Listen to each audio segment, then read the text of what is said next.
News पहुंचाएगा हर खबर आप तक। उर्दू ज़बान के निफाज के लिए अमली इक़दामात उठाने पर जोर देते हुए मुकर्ररीन ने कहा कि कौमी ज़बान के मुकम्मल निफाज से अवाम के लिए आसानियाँ पैदा होंगी। इन ख्यालात का इजहार मारूफ समाजी शख्सियत सैयद नसीम शाह की दावत पर कराची प्रेस क्लब में मुनक्किदा तकरीब से खिताब करते हुए किया गया। ये तकरीब विफाकी उर्दू यूनिवर्सिटी अलमनाय एसोसिएशन के ज़ेर एहतमाम बाबाए उर्दू डॉक्टर मौलवी अब्दुल हक की 156वीं यौम पैदाइश के मौके पर मुनक्किद हुई, जिसकी सदारत महफूजुन नबी खान ने की। तकरीब में केक काटने की तकरीब भी मुनक्किद की गई। इस मौके पर असलम खान फारूकी, अशरफ इकबाल समेत दीगर मुकर्ररीन ने खिताब किया, जबकि तकरीब में प्रोफेसर नासिर महमूद, सुहेल आबिदी, ताहिर हबीब, अब्दुल जब्बार सूमरो, नेमतुल्ला बुखारी, इम्तियाज़ अहमद बुखारी, शमाइला नाज और सीमा राणा भी मौजूद थे। मुकर्ररीन ने बाबाए उर्दू मौलवी अब्दुल हक को ज़बरदस्त खिराज अक़ीदत पेश करते हुए कहा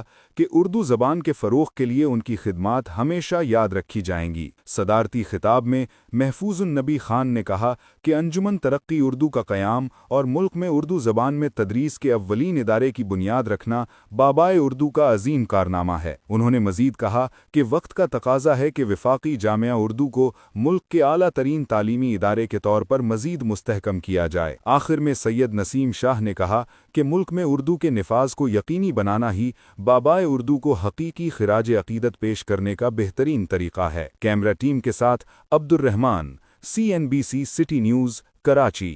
इस वीडियो को लाइक करें, हमारे चैनल को सब्सक्राइब कर बेल आइकन जरूर प्रेस करें हमारी न्यू वीडियो सबसे पहले देखने के लिए।